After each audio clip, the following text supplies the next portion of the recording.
favorite mid-major conference time. It is the Southland, and it is Caddy, Texas is where it's taking place. And the intriguing thing that's involved with this location, sorry for those who live there if I mispronounced it, is that they had a tournament there already in January. Before the conference season started, they had themselves a nice little tournament there in January, so there will be some familiarity. This is not one of those neutral courts where the teams are just stepping on for the first time. I think we could see lots of points. We saw lots of overs in this conference during the regular season. I think that could continue here.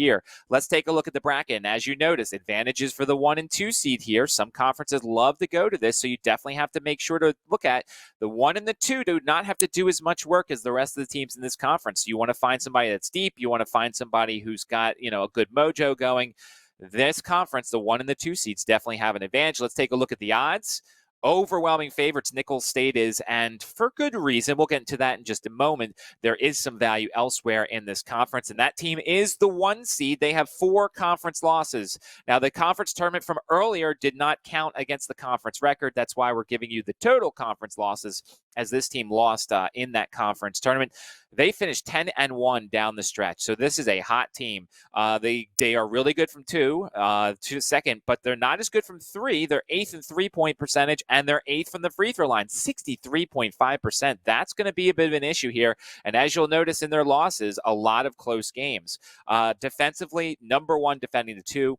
5th defending the 3. This team got swept in 3 games by Southeast Louisiana. They lost by 5 on the neutral court. They lost by 8 at home, and they lost by 2 on the road, and they lost by 12 at New Orleans. So that's something to look at here. The 2 seed is that Southeast Louisiana team. They also have 4 conference losses. They won that tournament way back in January, went 6-1 down the stretch, and this is a team I absolutely love. First, a 2-point percentage, second 3-point percentage, second from the free throw line. Defensively, not as good. 7th against the 2, 4th against the 3. Their conference losses by 6 at New Orleans, by 15 at home against Corpus Christi, by 13 at Houston Baptist, and by 8 at Incarnate. So some weird results there, but this team, if they get hot, nobody's beating them in this conference. My sneaky teams here are, it's New Orleans, who, as you could tell, has wins over both Nicholls State and Southeast Louisiana, and Corpus Christi. Although Corpus Christi has such an ugly offense, their numbers are pretty bad offensively, but once again, they have a win over Southeast Louisiana, and, the path is not as tough for them here because they have to win 1 less game.